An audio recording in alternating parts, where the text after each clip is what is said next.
What up, good people, and welcome to another episode of Keep It Thorough, where we give you the real behind business, health, money, and self development, and introduce engaging concepts to help you elevate your performance in all areas of life. I'm your host, Cedric Lavelle, joined by my counterpart, Mr. E Double.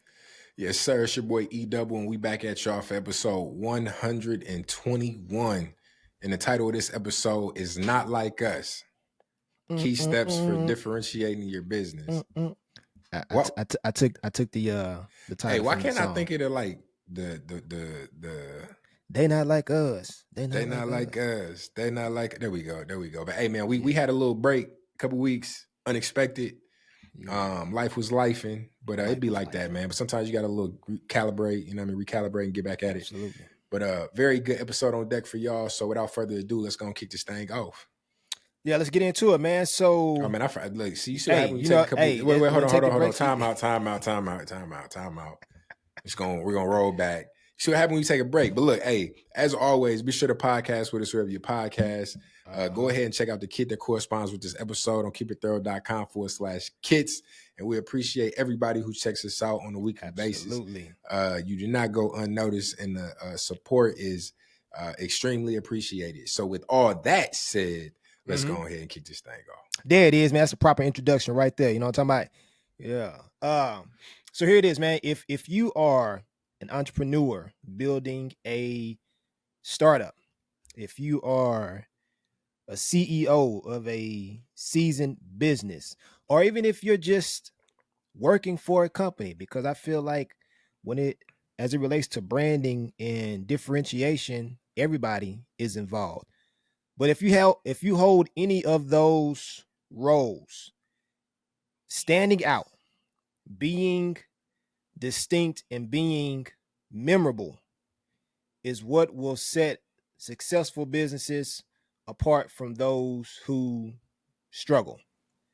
What makes you unique, what makes you different, what makes you stand out is what allows you to build your business into something that is sustainable. And when we think about differentiation, it isn't just like a marketing term, but being different is what influences your brand's impact, right? When customers can identify what's so unique about your business and what sets you apart from everybody else, what you show that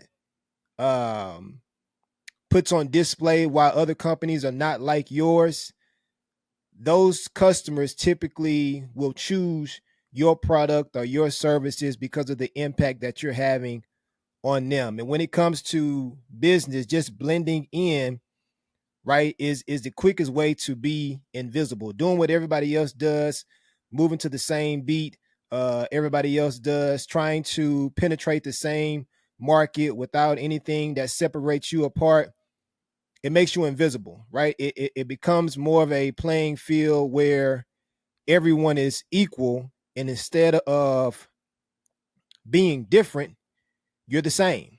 There's nothing that separates you. There's nothing that says, I should go do business with this company or do business with that company, right? And it's not a luxury to just throw the word differentiation around. It's really a necessity within your business.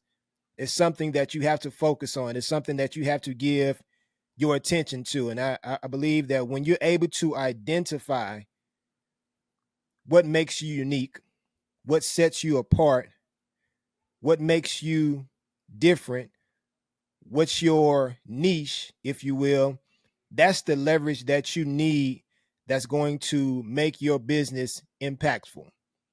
That's what's going to set you apart. That's what's going to allow you to have that sustainable success. And that's what's going to enable you to show why other businesses are not like yours. Not like us. I keep forgetting the rhythm of the damn or the You just got to think. You got to think about the beat. I know that's what I keep trying to think about it. But so the power of unique value. There's a saying that goes, "There's nothing new under the sun," and I think we need to keep that in mind when we're talking about differentiating your business. So just because say me and Sid both have t-shirt businesses, where we sell graphic t-shirts. Just because we sell the same product doesn't mean that we can't go about it in two completely different ways, Right. that, uniquely sets us apart, or one may be more successful than the other. One may not be successful, or we both may be successful in our own, special niches, right? So where do you start with differentiation, right?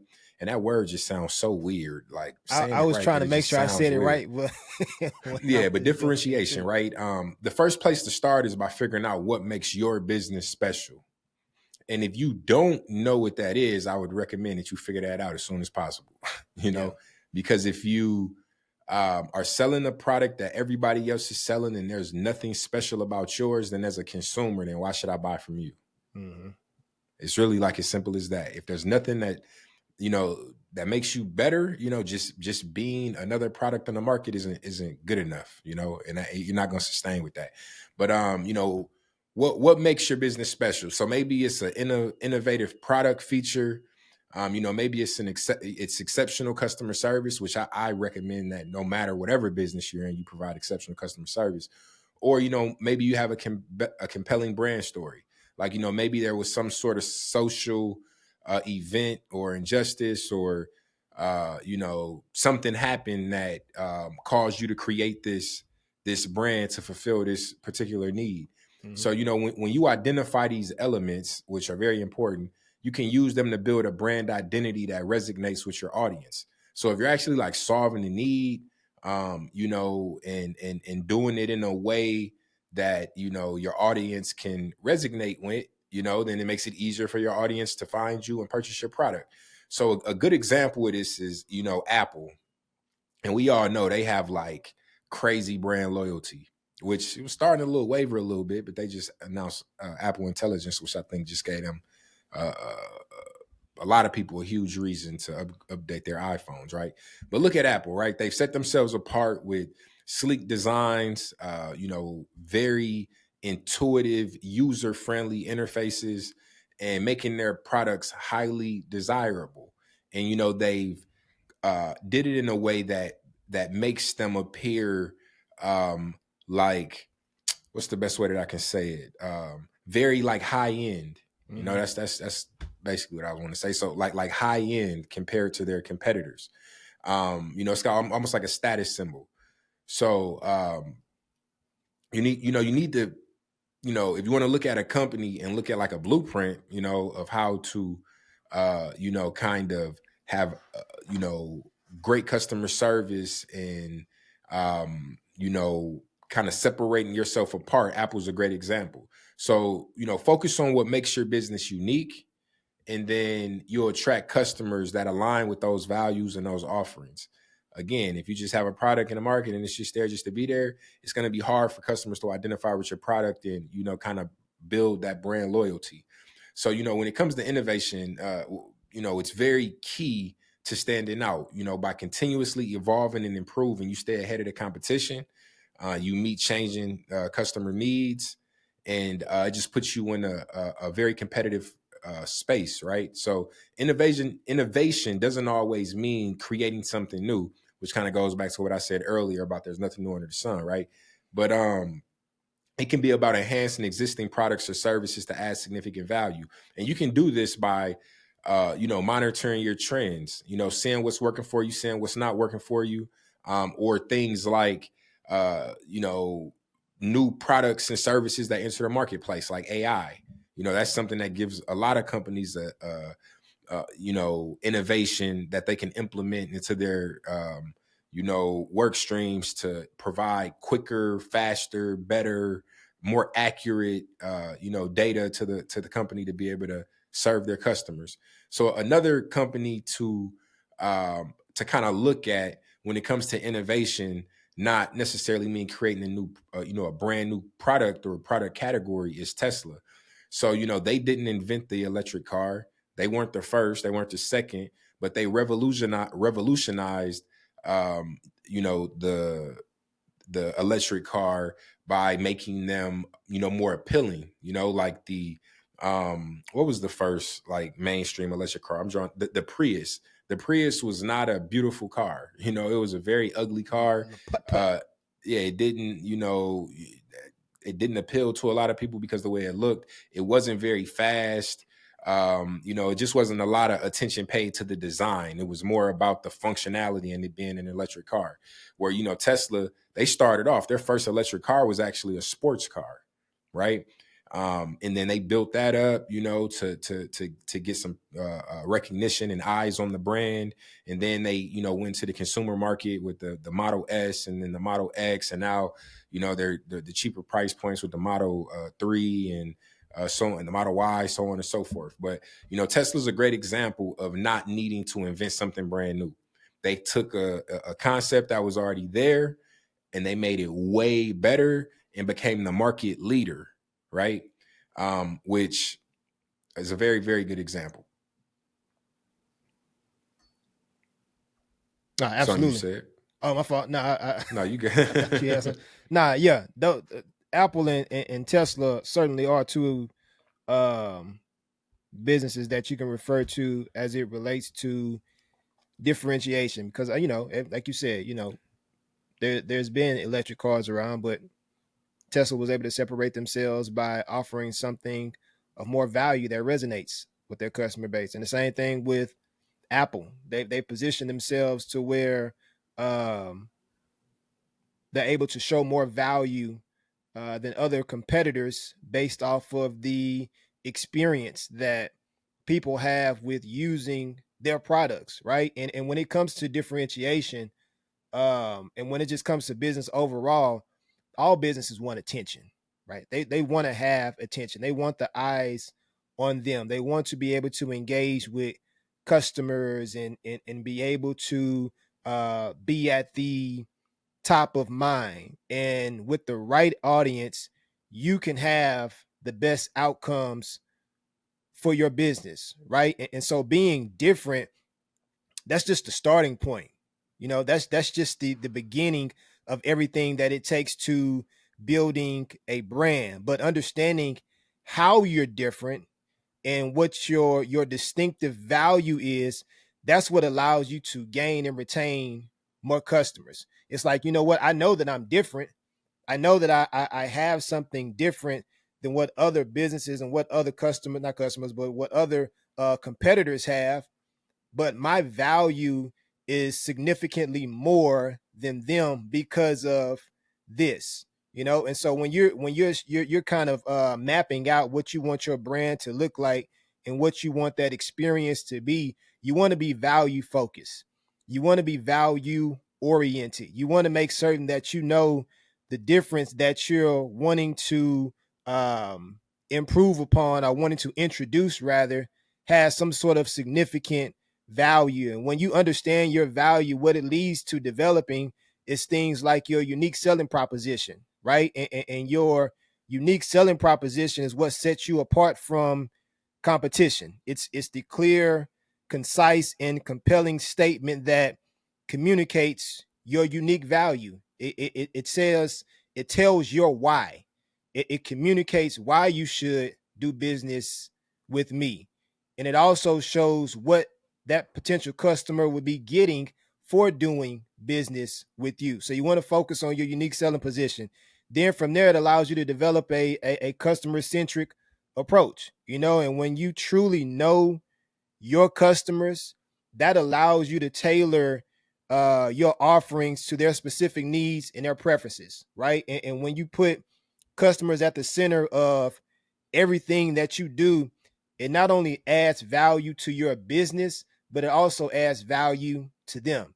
They feel valuable, they feel needed, they feel seen because you're focusing on them. You're able to meet their needs right where they are, right? And when you understand that about your business, that's a game changer for you, right? You're anticipating what your customers want. And I've said this before in an episode in the past. Like, when you're able to anticipate your customers' needs just by being able to focus on the market trends, being able to identify certain changes and transitions with customer preferences, that's something that sets you apart. That's something that allows you to have that differentiation in your business because you're able to be customer focused. And then the last thing is just developing brand consistency. And consistency leads to success. We've heard that quote numerous times before. But when you're consistent with your brand, it builds trust.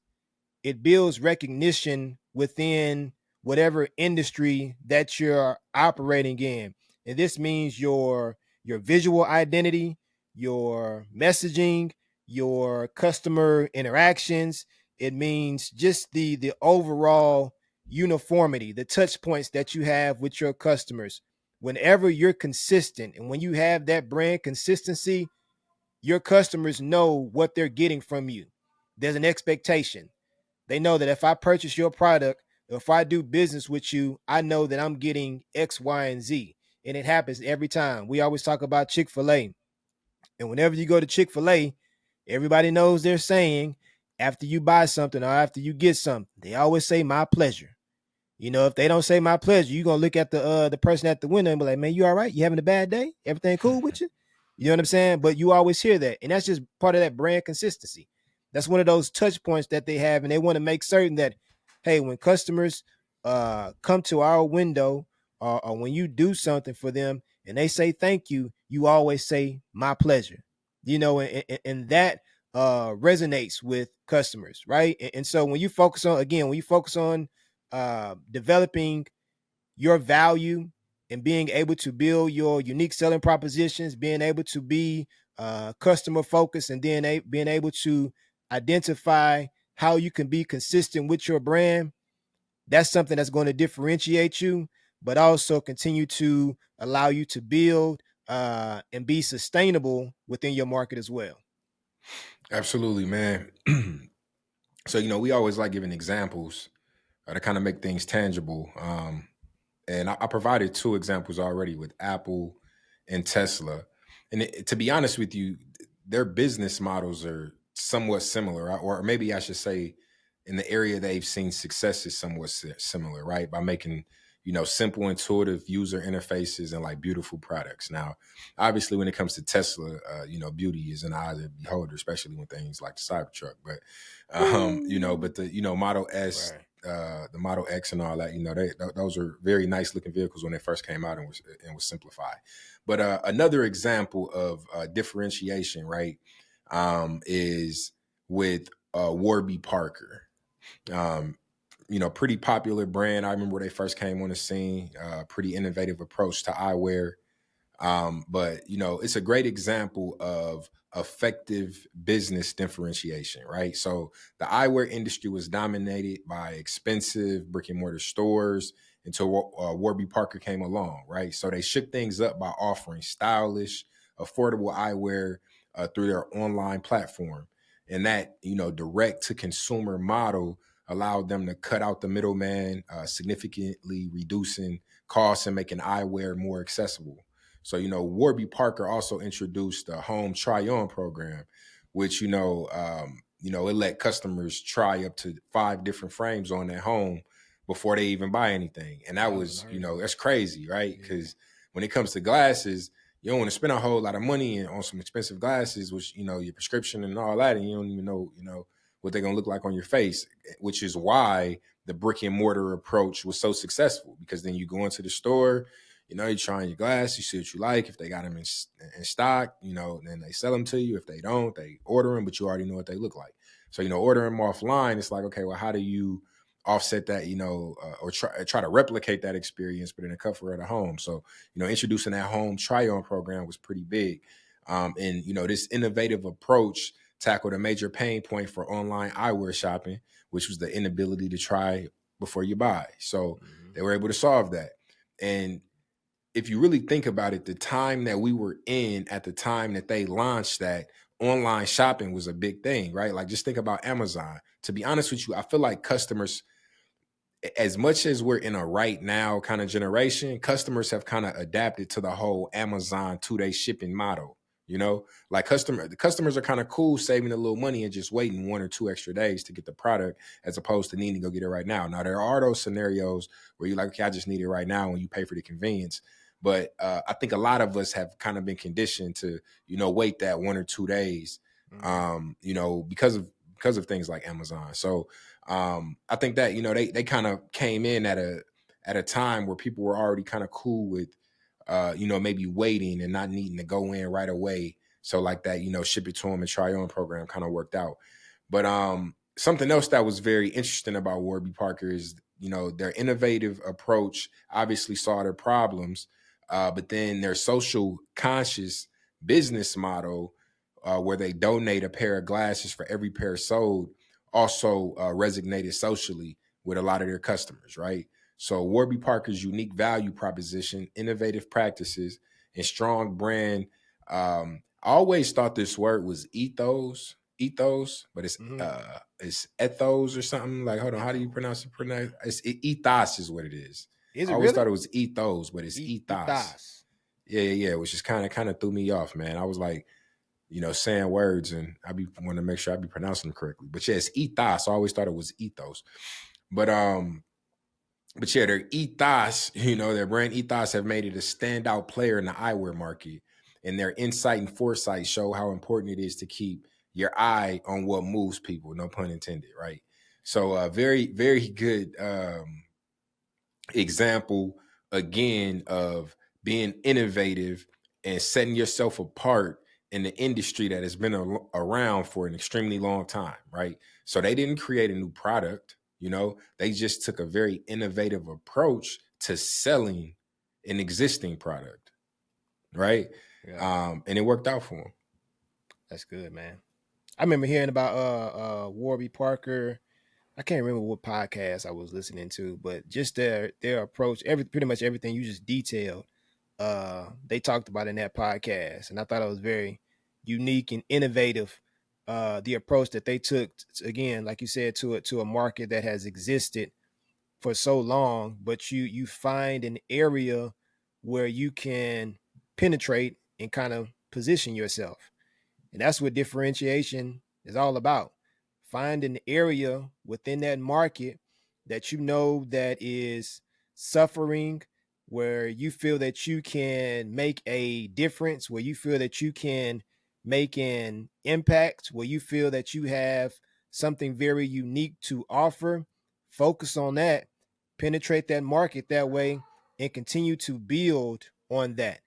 Continue to um, stack those ideas, and eventually when you look back at certain things, you recognize how you've built your brand to be a trendsetter, right? Because now it's almost like you did it first. And a lot of times when it comes to differentiation and when it comes to business and being able to sustain and keep customers for a long period of time, when you do it first and you continue to innovate, that really helps you with retaining customers because they feel like you're the pioneer of it, right? You're the ones who understand and know what's going on, in order to continue to grow, in order to continue to build off of that unique idea, but when it comes to, again, differentiation and setting yourself apart, you always just want to focus on what's going to allow you to be consistent, what's going to allow you to deliver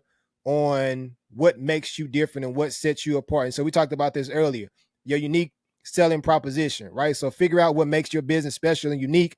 And once you know your unique selling proposition, make sure you're not saying, but make sure you're sharing it everywhere. Any opportunity that you have, anytime that you have interaction and engagement with customers, make certain that you're sharing that message. And this way, people know exactly why you're different from the rest. In addition to that, E said it earlier about customer service, right? So you want to invest in your customer experience. So focusing on making every interaction with your customers fantastic, going above and beyond the customers to make them happy, that's going to make them your biggest fan. So great customer service is something that can't go unnoticed, right? Great customer service can really set you apart and continue to have customers coming back to you because they enjoy the experience that you give them so much. The next thing is just embrace innovation. So us talking about Apple, us talking about Tesla, us talking about Warby Parker, that's embracing innovation, right? That's embracing these new ideas and these new concepts and implementing them and understanding what makes them work. So you always want to look for these new ways to improve and stay ahead. And this could be with new products. This can be with new services, or even an even better way of doing things, a new process, whatever the case may be. But by being innovative, this keeps your business fresh and very competitive in any market that you're operating in. And then the next one is just really building a strong brand identity. So create a brand image that truly reflects what your business stand for and connects with your target audience. And I think Warby Parker really exemplified that as well too. You know, when you create a brand, what does your brand stand for? Right? Reflect on that. What makes people want to connect with you? What resonates with your audience? And when you understand that and you include that in everything that you do, whether it's your logo, whether it's your colors, whether it's your brand voice, whether it's how you communicate and interact with customers, that brand identity takes you a long way. And then the next thing is just leverage customer feedback, right? Listen to your customers, you know, listen to them and implement some of the ideas that you believe are beneficial for your brand, that you know that you can potentially build on. So when you're regularly asking and listening to customer feedback to make your products or your services more impactful and make them better, it shows that you care about what they think and that you're committed to meeting their needs. And when you do all of those things within your business and you're sharp on that and you're continuing to allow your actions to compound over time, man, that just takes your business to new levels. It continues to allow you to be competitive. It continues to allow you to be at the forefront. And that differentiation, again, shows your customers why your competitors are not like you. Not like you. You know what I'm They saying? not like us. They not And like yeah, there you go. us. You got They you not like found the us. rhythm, man. Hey, I was gonna get it eventually. You know what I'm Hey, saying? building that strong brand identity is super important though, because like to your Absolutely, point you man. made earlier about if you go to a Chick-fil-A and they don't say, my pleasure, you're gonna kind of look at them crazy. You're gonna look at that person crazy, but you might not really like feel a way about Chick-fil-A. You're gonna more so think something wrong with that I think person that's because yeah, Chick-fil-A absolutely. handle their business. It's So like, man, the standard is the standard. You exactly. ain't lifting You up. ain't You ain't falling in living up to the line, standard. right? Yeah, yeah, So, yeah. and that's because of their brand identity, though, right? They Absolutely. built such a strong identity that somebody at their establishment is providing bad customer service, and you think it's like it's your fault. It's your fault. You Yep. shouldn't be here. That's You know what I'm wild. saying? Yeah, yeah. But that's true. But that really speaks to the importance of like a brand identity, though. But to wrap this thing up, standing out in a competitive landscape is essential. It's a differentiator. It's what make customers come to you when your competitors across the street. Mm-hmm. It's because it's something about the way you do business, something about your products, your customer service, your Energy, innovation, innovation. your Yeah. energy, whatever the case is. It's something about it that stands out. So standing out in a competitive landscape is essential.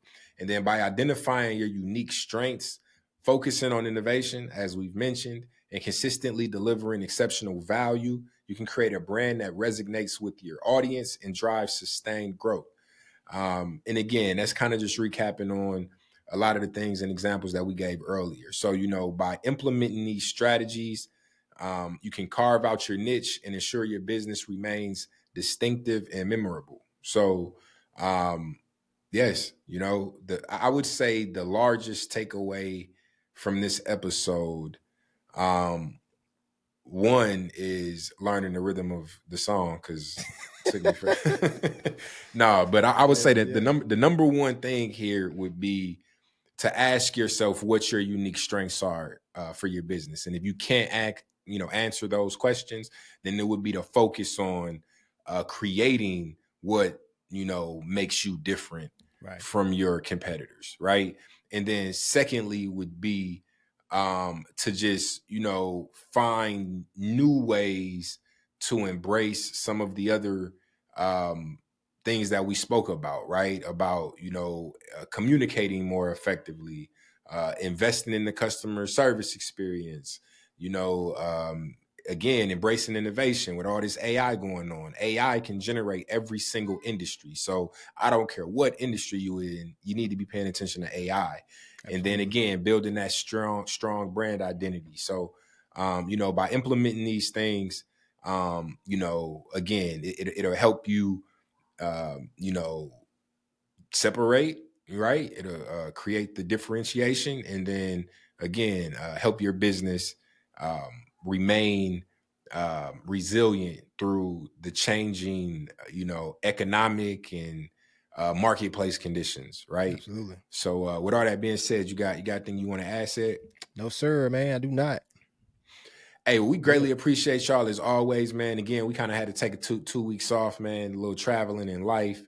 But I to be honest, Sean, didn't feel bad about it, man, because we provide good content, man. And we we love to make sure that the content going provide quality value. That's really the key to all of this. And your mental health and all that is important. So every once in a while, you gotta step, well, not even every once in a while, you should constantly recalibrate, tend to your mental health. And every once in a while that may require you to step away for a quick second. But with all that being said, man, y'all know how it go. We did an episode on recalibrating too. Can't remember the episode, but go back and look at that. Recalibrating. Hey, absolutely, man. We didn't probably did episodes on damn near everything we be talking about, in some form or fashion at this point, because we 120 something deep. 121 in, man. Which, man, I'm gonna clap that up, man. I feel you, dog. You know what I'm saying? Hey, just gonna keep getting better, man. Small accomplishment, bro. Like, we're just gonna keep getting better. It's not a small accomplishment, But like I said, man, y'all know how it go. If you don't do nothing else, keep it thorough. Keep it thorough. And we'll holler at y'all next week. Deuces.